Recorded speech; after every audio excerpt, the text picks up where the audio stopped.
Вы слухаеце Трансусветнае радыё. У эфіры праграма «Урокі гісторыі». Запрашаем у падарожжа падзей, асоб і фактаў. Вучыцеся разам з намі. Добрый дзень, сябры. Перад мікрафонам Сяржук Брышцель і кандыдат гістарычных навук Андрусь Унучак. Сёння герой нашай размовы Цішка Гартны. Прывітанне, Андрусь. Прывітанне, Сяржук. Прывітанне, шаноўныя слухачы. Старонкі біяграфіі. Цішка Гартны нарадзіўся ў Капылі ў 1887 годзе.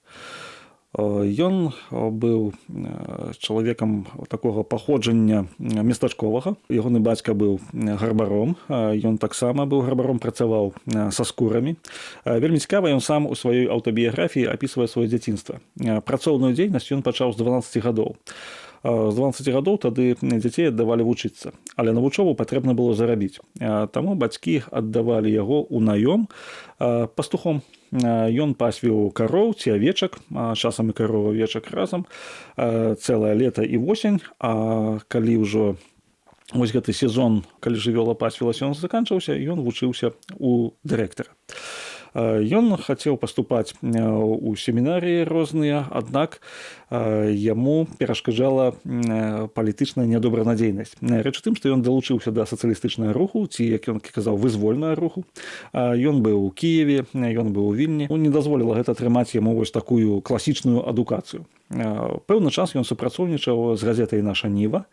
Гэта 1912-1913 гады, калі ён жыў у Вільні. Пазней ён перайшоў на працу ў Пецярбург. У Пецярбургу ў час Першай светнай вайны 1916 годзе ён выдае газету «Дзянніца». Там жа ён вось на аснове бежанскіх арганізацыяў быў адным са стваральнікаў беларускага нацыянальнага камісарыяту. У гэтай якасці ён зблізіўся з бальшавіцкай партыяй і пасля кастрычніцкай рэвалюцыі стаў арганізатарам першага часовага рабоча-сялянскага ўраду Савецкай сацыялістычнай рэспублікі Беларусі.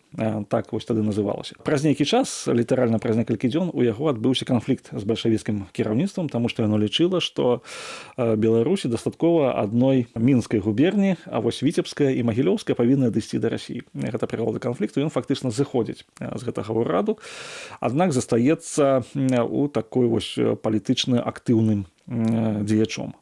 Ён уваходзіў у рэдакцыю з газеты «Савецкая Беларусь». Ён быў кіраўніком беларускай дзяржаўнага выдавецтва. У прынцыпе, першыя падручнікі, якія выйшлі на беларускай мове, гэта дзякуючы яму. І выйшлі, як гэта не дзіўна, у сталіцы Германіі, на той момант Веймарскай рэспублікі, у Берліне. Ён быў таксама акадэмікам Акадэміі навук Беларусі з 1928 года, быў вядомым пісьменнікам, паэтам, публіцыстам, уваходзіў у рэдакцыю часопіса «Полымя», займаў розныя пасады ў культурных установах Беларусі. У 1936 годзе быў арыштаваны, абвінавачаны ў нацыянал-дэмакратызме і трагічна загінуў у псіхіятрычнай бальніцы ў Магілёве у красавіку 1937 году. Вось такая кароткая біяграфія. Андрусь, Цішка Гартны як пісьменнік? Сапраўды, калі глядзець на ягоную біяграфію, то адна з такіх самых галоўных ягоных сфераў дзейнасці – гэта літаратура. Ён пачынаў як паэт, прытым пачынаў ён пісаць па-расейску. Ён пісаў розныя апавяданні, ён казаў, што не можа ён ніводнага дня правесці без напісання верша. Але дзякуючы газеце «Наша Ніва», якая выходзіла, якую ён выпісваў у Капылі, ён перайшоў на беларускую мову. Ёсць некалькі яго зборнікаў, такія вось як «Трэскі на хвалях». Ёсць таксама ягоны раман «Сокі цаліны», дзе ён вось пісаў прозу.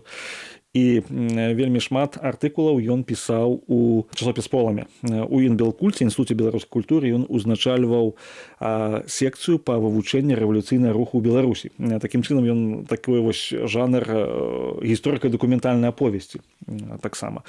Але у першую чаргу, канешне, ён паэт. І прытым паэт такі мадэрновы, мадэрнісцкі. Напрыклад, ён апісваў там свае вандроўкі ў Парыж. Ён вельмі любіў Берлін. Он казаў, што самы лепшы горад на свеце, які мне падабаецца, са строгімі вуліцамі і так далей. Ён апісваў там джазавыя гурты тагачасныя. Ён апісваў ўсё жыццё і апісваў гэта вершам па-беларуску. Антон Луцкевіч яго назваў першым беларускім пралетарскім паэтам, у сэнсе не вясковым, а гарадскім. Вы распавядалі пра Цішку Гартнага, а я прыгадаў выраз: сапраўдны пісьменнік і паэт не той, хто можа пісаць, а той, хто не можа не пісаць.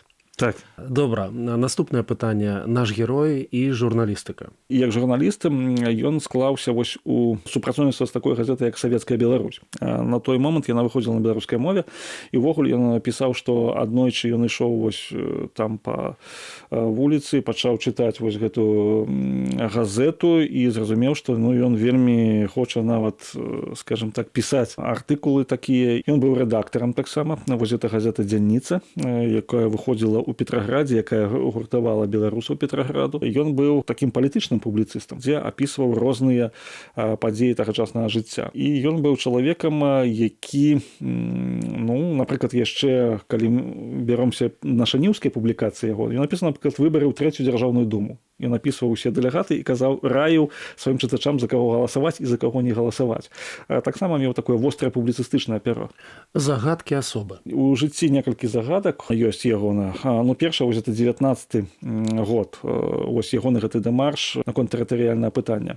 Ён вельмі востра ставіў пытанне па тым, што Беларусь павінна ахопліваць усю тэрыторыю, дзе гучыць беларуская мова. Праз нейкі момант асабіста Сталін тэлефанаваў і казаў, што Цішка Гартны ён павінен не то што быць выключаны з ураду, але што ягоную пазіцыю нельга ўлічваць. І нягледзячы на гэта, вось на такое сталінскі загад, ён заставаўся ў ўрадзе Беларусі фактычна да 30-х гадоў, што для мяне такая загадка. Таксама загадка смерці, як ён загінуў. Да гэтага часу невядома дакладнай акалічнасці. Цікавыя факты жыцця. Адным з такіх цікавых фактаў, які бы я хацеў прывесці, гэта тое, што ён рабіў сабе выразкі з газетаў. Уся сям'я, ён быў жанаты, у яго вось сын і дачка былі, уся сям'я з раніцы займалася выразкамі. Ён чытаў цэлы стос газет, клаўся, і у яго было тэчак 10. Казаў, адны артыкулы сюды і так далей. Вось дачка ўспамінае, што ён групаваў газетныя публікацыі па тэматыцы і пасля імі карыстаўся ў сваёй пісьменніцкай і журналісцкай працы. І вось эта сістэма дапамагла яму быць адным з самых інфармаваных людзей у Беларусі.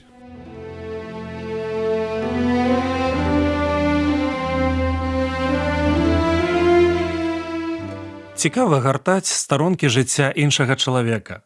Ты быццам вандруеш у часе, спрабуеш прайсці разам з гістарычным героем радасныя і складаныя крокі. І першае і другое ў жыцці Цішкі Гартнага было. У той час у крэсле кіраўніка сядзець было небяспечна, а быць публічнай асобай тым больш. Даследчыкі сведчаць, што ў розных і нават складаных палітычных сітуацыях Гартны абараняў інтарэсы і годнасць беларускага народа. Відавочна, яго імя на старонках памяці.